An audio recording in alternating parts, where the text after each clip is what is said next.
You are now listening to the Select Gaming Podcast. Dusty, you might remember that when the original Xbox came out, that I was one of the few people in our friend circle who chose that over the behemoth that was the PlayStation 2. There was just something about Blink's the Time Sweeper that said to me, this is a mature console for gamers. A cat with the vacuum cleaner is what I need in order to live my gaming life. But now, having come from those illustrious heights, Microsoft is now in the position where there's serious questions about its future as a console manufacturer, and whether or not Microsoft is going to be moving to a place where they're primarily a service provider, potentially including not just on Microsoft-made hardware, but on other consoles released by Nintendo, Sony, and of course PC and Steam platforms. So where do you fall on this? Is this the end of Microsoft as you sort of have known it? So I think what you kind of described there, they're already doing that, where they're releasing some of their exclusives to Sony now. I can't remember what some of those games were, but I remember seeing Starfield as being one of them, a potential game that was going to be on the PlayStation platform. And I think the thing for me is that,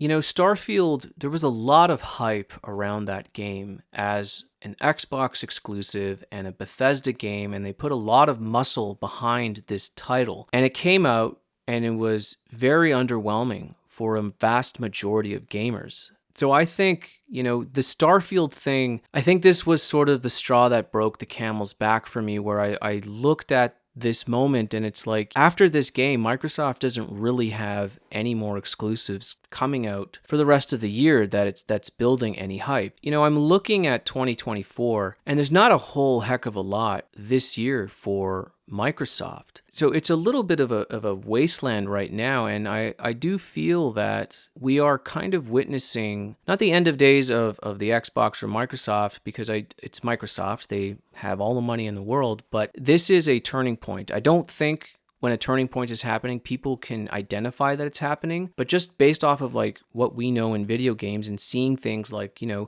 Sega Dreamcast having its downfall, this is giving me air of those days of like the end of Dreamcast days where there was just a dark cloud over it. And I think that there's a lot of reasons as to why Microsoft has gotten to this point, in my opinion. This is not a surprise. No, it's not necessarily a surprise that they've come to this point.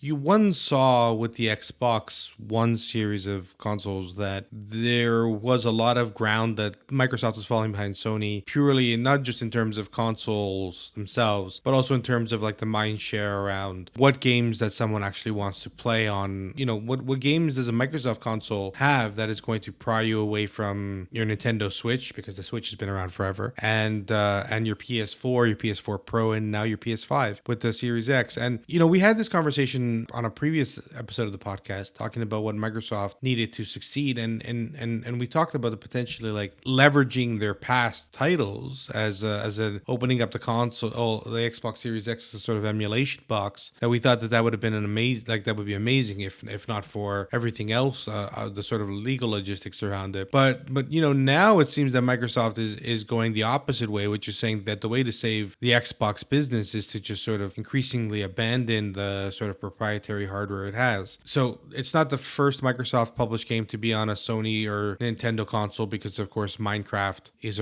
already out, and the MLB the show games are out on the PlayStation games are out on Microsoft consoles as well. But we already have Hi-Fi Rush is already out on the PlayStation as of March 19th. Pentiment, one of those titles that I probably wouldn't buy an Xbox for, but it's a very narrative-driven, interesting game. Came out in February. And then soon we have the next batch of Microsoft Studios games, Grounded, a game I'm not particularly interested in, but Rareware's Sea of Thieves, sort of perpetually online game, coming out by the end of the month. And I wouldn't say that those are the biggest hitters that Microsoft could possibly have made multi-platform, but given the circumstances, it's quite it's quite surprising to have these games released, and it feels a little strange given Microsoft's amazing history on of home consoles, especially in the Xbox and Xbox 360 generations. I think the biggest thing right now that is hurting Microsoft is that they have a bit of an identity crisis right now. And we spoke about this before, perhaps over a DQ blizzard in the parking lot. And when it was the era of the PS2, the Nintendo GameCube, and the Xbox, there was a nice, beautiful little dynamic happening there when Microsoft came into the market, because Nintendo was offering you what you know, Super Mario, Zelda. They were offering you their world, right? PlayStation, the brand was doing what they did previously. They were giving you the Metal Gears. They were giving you those new platformers like Jak and Daxter and Ratchet and Clank. Microsoft shows up. They enter the scene, and I always said to you that I viewed the Xbox as a little slice of PC world, of PC gaming, and Microsoft absolutely nailed online gaming on a console. They nailed it out of the park on the first console. They were the guys. If you're going to give Microsoft credit for anything, they were the guys that they showed up and they set a new standard for console online gaming that freaked Sony out, where Sony said, we got to fix this and we got to get on this now.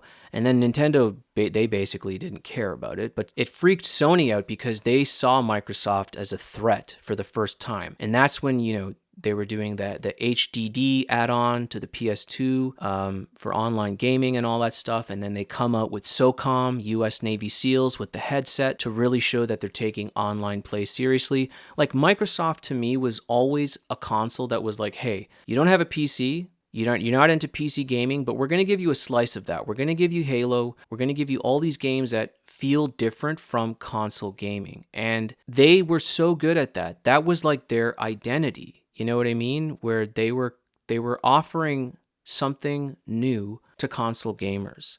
And I feel like they've lost that. I feel like now they really don't have an identity, especially with something like Steam that exists, and they're trying to push Game Pass as, the future of gaming. I really do feel like, as much as Game Pass is a good deal for the moment, I feel like it hurt the Microsoft brand, because now it's like they're a streaming service for games. They've bought so many different third-party publishers that it does have the sense that they're following the similar trajectory of Netflix. There's also something to be said about having this sort of, realistically, a lot of people talked very highly of the Game Pass model were reviewers, right? People in the games media. That makes sense, because that they would appreciate Game Pass, because if you think about the volume that a games journalist might go through in their private life, I'm assuming that most of them would get codes. We don't get codes, for instance. They would benefit in their private life from having a service that you pay $20 or $30 or whatever it is per month, and you have access to many games from day one. But I don't really know whether or not that service ultimately has mass appeal beyond the sort of core gamer market. I barely have enough time to play a 20-hour game per month, let alone 4, 5, 6 20-hour games. The percentage of the market who likes the game release as an event, the traditional sort of market that has been around, I would have to imagine outnumbers the people who ultimately, or promotes like a deeper engagement with titles than the people who look at the releases that come out on Xbox Game Pass and engage with it on a sort of day-to-day basis. The benefit of Game Pass is that it's done great things for indie developers. Those $9.99, $5.99 purchases that people are on the fence about, and they get to have Game Pass and they get to play those games. You get to support those indie developers. I think Microsoft is onto something with Game Pass when it comes to indie games, because as much as I love indie games, I think people look at them like people just, they don't care, dude, which is a sad thing to think about. The Game Pass, it gives way to you discovering new games that you wouldn't play otherwise. Something like Game Pass, it's doing two things. It's giving Microsoft and Xbox an identity crisis. And number two, it's contributing to the demise of physical media, which I know I don't want to say most people, I think it's a half and half thing, but it's good to own your games, guys. I just want to reinforce this here, okay? It's good to own your games. If you want to play NBA Street on your PS2, you can do that. So long as that your disc is not scratched to hell and your console's not on its last breath, like, you bought that stuff, so you should own it. Game Pass is a part of this culture of just not owning your stuff. And I think a lot of people who like to own physical media, they see Game Pass as something that's contributing to that sort of future of gaming, which can be it's going to be a big issue, I think, if everything goes digital. Now you're seeing a resurgence of people who are interested in physical copies of their games, and very soon, I'm not sure whether or not in most parts of the United States, for instance, there's going to be a place for that other than the Amazon warehouse, which is another problem in and of itself that probably not a lot of people are discussing or taking quite seriously enough. But I think for Microsoft, I think what's happened is that slowly they just haven't had enough releases, and they've tried to buy their way out of their problem. The problem with Microsoft is what you said. They're buyers. They're not creators. You know, I remember having arguments with a lot of people back in the day, specifically in like high school, when Microsoft bought Rare, okay?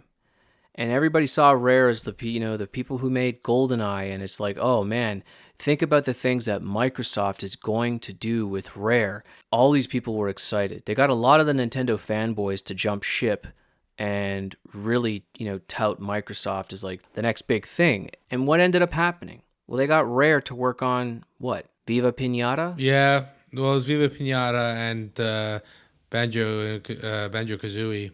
Or Banjo-Tooie. But they totally misused that company, and they wasted away the potential of what they could have done. So they buy Rare, that falls flat. Nothing happens, okay? They buy Minecraft.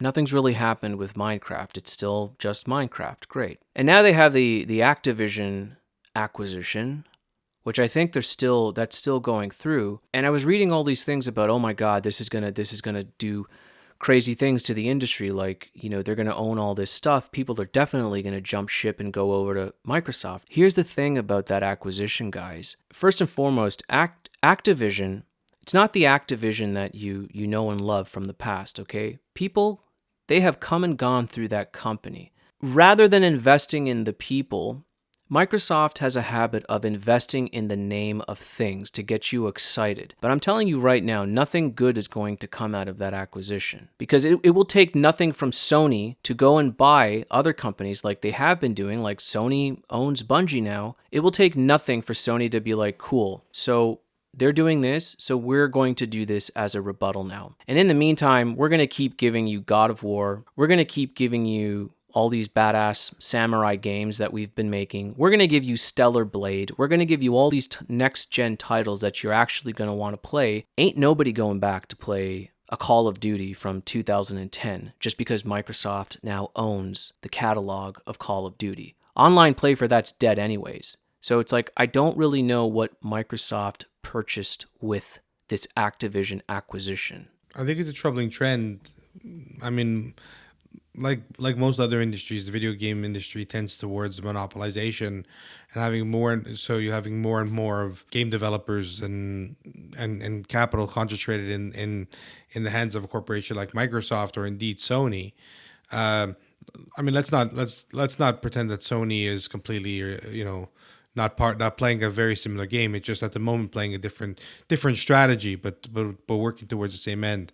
My concern ultimately though is that Microsoft with Microsoft's acquisitions is that it's all of the acquisitions put more and more barriers around people playing games that they want to play. And I think that if the third party move, I have no qualms about, I have no real horse in the race. I don't have any desire for Microsoft to succeed or fail, or the Xbox division in particular. If part of Microsoft has to go through some turmoil in order to see some of its games published more widely after basically swallowing up half the market in one fell swoop, I think I'm here for that. I want to see those games published more widely. I don't really care for Starfield. That's not a game that I'd be personally interested in playing, but I want to see that thrown on the PlayStation. But in the same way that I would, frankly, I would want to see God of War on the Xbox if it ever comes out. the next Xbox ever comes out. It's already on Steam, right? It is, yeah. And that was a smart thing for them to do. Like, I think if you love games, you love them. You're not a fanboy. You are cool to play them anywhere. I do think with Microsoft, though, and it's, I have a prediction. We'll put it on record here, and we'll see how right or how wrong I am. I think after this, I think Microsoft is going to call it quits for the console, for console manufacturing. And I think what they will probably do is they are going to focus on Game Pass as a service, and they will move into a realm where they will act as sort of a Netflix, where it's going to be a service where they are going to tout themselves as the first true streaming service. It will be the Microsoft Game Pass, and it could be something where as these smart TVs get more powerful and you can, have bigger hard drives in them, it may be something where you click on the Game Pass app, you pay $20 a month, $9 a month, and you play these games and you play these current games, and it will be the true way that you do streaming of games. I think they're going to leave the console market to Sony and Nintendo. They're going to let them duke it out. They're going to move strictly into streaming games, and they're going to get ahead of anybody on that before Nintendo and before Sony does, because Sony and Nintendo, they're going to be fighting over hardware, and Microsoft will be fighting over providing a service that has not fully been realized yet. And I think Microsoft Game Pass will compete with a service like Steam, because Steam right now has no competition. Steam is just, they're absolutely killing it, and they're doing a phenomenal job, especially for indie games. And I think Microsoft I think the dynamic will be Sony and Nintendo go up against it in the hardware market, and I think Microsoft Game Pass and Steam go up against each other in the sort of streaming PC war thing, whatever you want to call it. I think that's what's going to happen. It'll be interesting to see. In the meantime, I'm keeping my eye out on finding ways to hack the Xbox Series X so that I can play Sega Saturn and everything else. And I'm going to keep my Raspberry Pi really close to my chest in the meantime, because it just seems to me like the way people want to continue to play games is in a platform neutral way, and it seems to me very, very silly to bet against that future. But I mean, we'll see how it goes, right? I mean, that's you have three different console manufacturers going through three very different strategies and approaches to releasing games and building a market. And I don't know. We'll see who wins out. But at the moment, I just want to see more top quality games. And frankly, none of those are coming out of Microsoft.